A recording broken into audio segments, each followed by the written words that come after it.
Certainement, ce sera ma dernière vidéo. Peut-être qu'après cette vidéo-ci, je ne pourrai plus faire des vidéos parce que je serai en Kondengui ou à Nebel.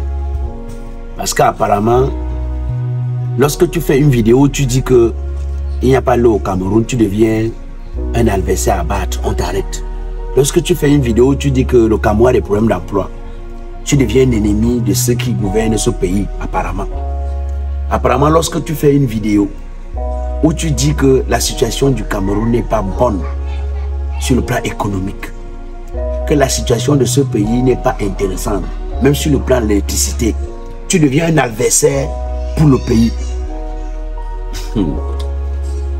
J'ai mes amis et mes frères qui m'aiment beaucoup, qui m'ont dit non, il faut que tu arrêtes de faire des vidéos de dénonciation parce que voilà Raymond Kota qui a dénoncé au Gabon, on l'a extradé avec la complicité de l'État gabonais. Il a été jeté ici en prison comme un vulgaire malpropre, comme quelqu'un qui avait fait un crime, qui avait tué, qui avait porté les armes. Voilà le petit Ngombe qui a seulement demandé aux gens que va t'inscrire ou allez vous inscrire sur les listes électorales. On l'a considéré comme un criminel. En ce moment, il se trouve dans nos prisons. Moi, j'ai dit à mes amis et frères qui m'aiment beaucoup, si vous m'aimez vraiment,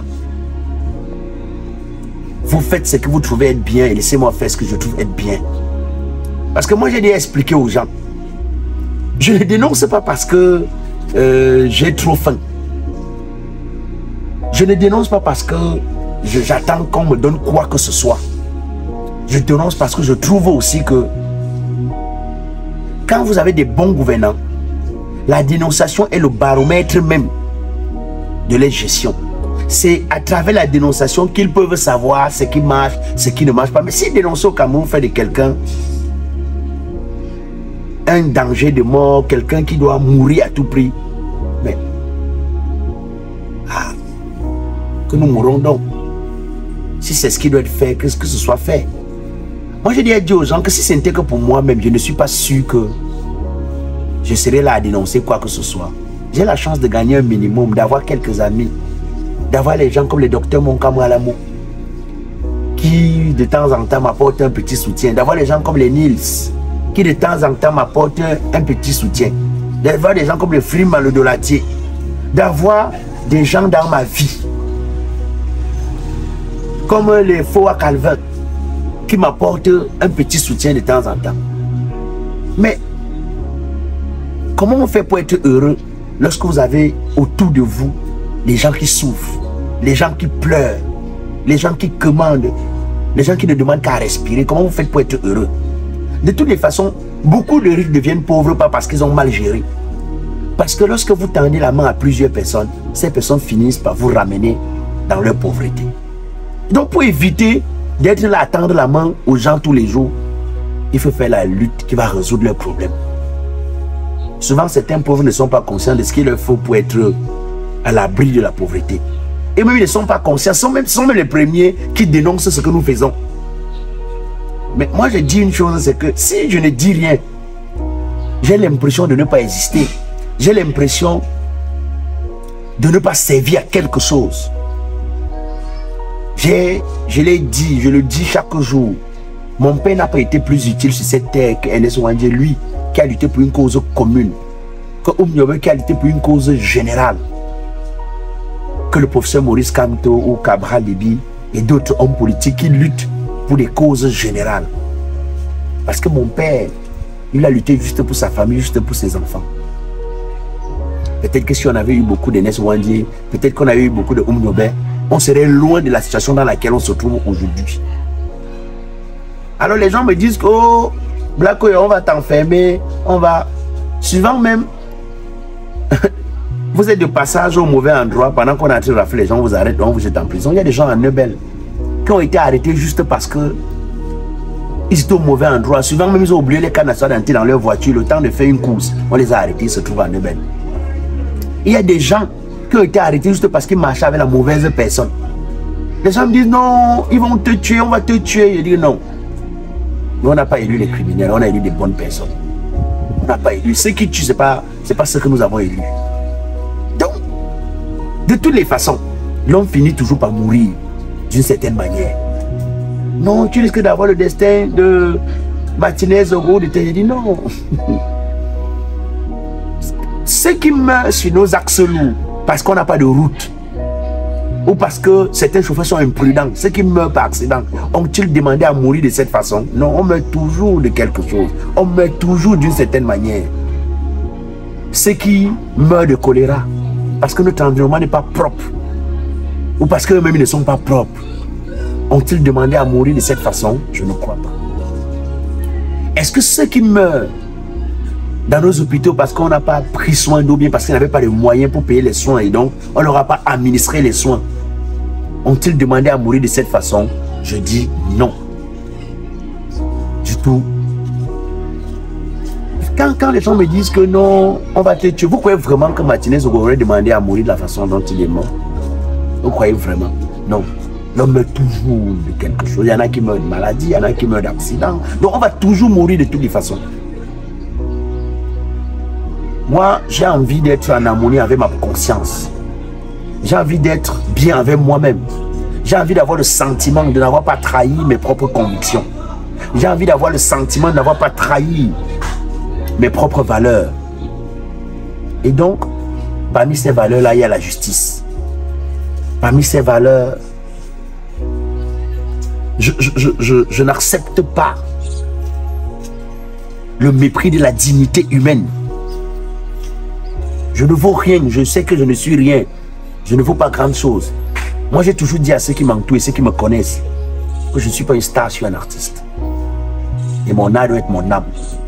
Ça doit être mon âme, plutôt. Mon art doit être mon âme. Si je ne peux pas, à travers mon art, dénoncer, changer une situation, améliorer une condition, c'est que je n'existe pas. Et donc, je viens aujourd'hui dire que si après avoir dit que ce qu'on est en train de faire, le fait d'avoir arrêté Romain Kota, le fait d'avoir arrêté Ngombe est un crime, et bien que je sois crucifié comme tous les criminels, mais j'aurai dans ma conscience d'avoir fait ce qui est juste. Si le fait de dire que ce pays qui avait le même niveau de développement que le Maroc, lorsque vous lisez les écritures de notre histoire, c'est le fait de le dire fait de moi un criminel, un assassin, alors que je sois tout simplement crucifié. Donc je n'arrêterai pas de dire qu'on ne peut pas continuer dans ces conditions sans rien dire.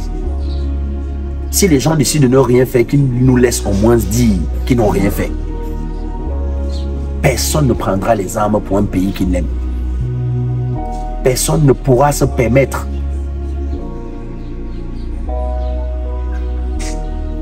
de détruire un pays qu'il dit aimer. On n'a pas besoin d'aimer sa famille ou son pays. On est obligé de l'aimer parce qu'on est... C'est-à-dire qu'on ne négocie pas pour l'aimer. C'est naturel. Tu n'auras pas un autre. Tu peux décider d'avoir un autre enfant. Mais tu ne peux pas décider d'avoir un autre pays. C'est-à-dire qu'on ne change pas ça.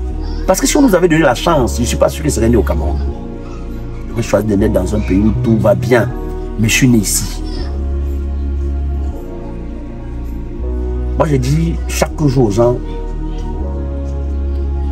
n'ayez pas pitié pour moi. C'est pourquoi d'ailleurs, je vous ai déjà dit, je sais que le Camerounais ne sait pas soutenir. Le Camerounais ne connaît pas apporter le soutien. Le Camerounais n'a pas d'émotion.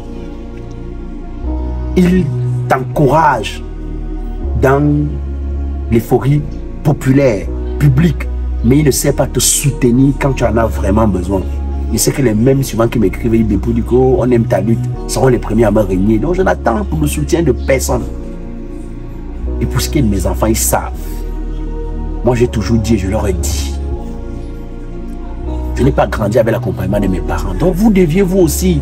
Si je suis là, je fais ce que j'ai fait. Si je ne suis pas là, si un de ces jours m'arrête pour les convictions, pour les valeurs que je trouve bien, parce que je souhaite que vous vivez dans une condition meilleure, mieux que la mienne, que vous vivez dans un pays où l'environnement est magnifique. Si pour cette lutte, un jour je devrais payer un prix fort, les enfants doivent continuer. Ils doivent eux aussi lutter. Parce qu'il y a des gens qui ont lutté avant nous. Il y a des gens qui ont fait pour eux et qui malheureusement sont partis. Je ne suis pas sûr que Oumyobé pensait à ses enfants lorsqu'il luttait. Je ne suis pas sûr que Ernest Ouandieu, lui, quand il luttait, il pensait à ses enfants, il n'aurait pas pris de risque. Mais c'est parce que nous, on pense trop à nous. On pense trop à notre petite personne, qu'on ne parvient à rien faire dans ce pays, que rien n'avance, qu'on ne revendique rien, qu'on ne demande rien, qu'on n'arrive pas à demander qu'on respecte au moins notre dignité, la dignité humaine. Un homme sans dignité n'a plus de valeur. Et souvent, je me pose la question, oui, c'est vrai. On boit une bière, on est content, on va à l'auberge, on fait 2 ou 3 choses. C'est vrai. On porte 2 beaux habits, on fait des vidéos sur Internet, dans un beau restaurant, on fume un peu de cigare. C'est vrai, c'est beau. Mais après, je me pose la question, est-ce que ça vaut la peine si au fond, on n'est pas en harmonie avec soi-même? Si au fond, on a l'impression qu'on n'existe pas. Si au fond, on a l'impression que véritablement rien, on n'a rien qui nous permet d'exister, qui nous permet d'être nous, qui nous permet de dire qu'on est des hommes.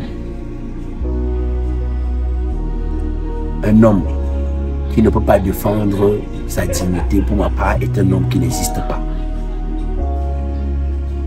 Donc après Raymond Kota et peut-être Ngombe, peut-être que ce serait la prochaine cible, mais attendez, moi,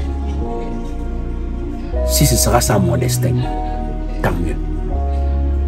Mais tant qu'on aura la liberté, peut-être qu'ils vont même me laisser un peu le temps pour qu'on ne dise pas que c'est à cause de cette vidéo qu'ils m'ont arrêté ou bien qu'ils m'ont fait quoi que ce soit.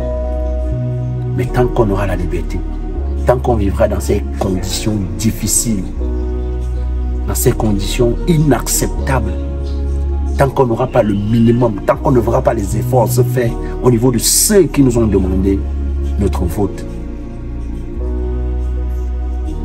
tant qu'on n'aura pas une volonté agissante au niveau de ceux qui gouvernent ce pays, un artiste comme moi, je n'arrêterai pas de dénoncer. Je n'arrêterai pas de dire que quelque chose ne va pas. Je n'arrêterai pas de dire que le Cameroun mérite mieux.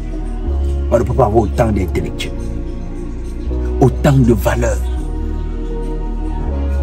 et laisser ce pays mourir comme ça. J'ai l'habitude de dire dans mes vidéos que il faut savoir une chose. Quand vous parlez dans ce pays, on ne vous laisse pas en liberté. La preuve. Je veux comprendre, je retourne dans ma tête comment est-ce que Raymond Kota a été arrêté, pourquoi? Était-il vraiment une menace? Il y a des braqueurs, des bandits qui nous neutralisent, qui nous traumatisent dans les quartiers. Ils sont plus une menace que Raymond Kota, lui, qui ne fait que dénoncer des choses avec des faits. Et s'il n'y a pas de faits, on porte plainte. Il va au tribunal et répondre de ses actes. Le petit Ngombe, pour avoir dit aux gens d'aller s'inscrire sur l'électoral, est-il vraiment un danger pour le Cameroun? Mieux que qui? Mieux que ceux qui nous mettent en danger dans les quartiers? Mieux que tous ces gens qui prennent l'argent pour construire les routes et qui n'arrivent pas à le faire? Mieux que qui?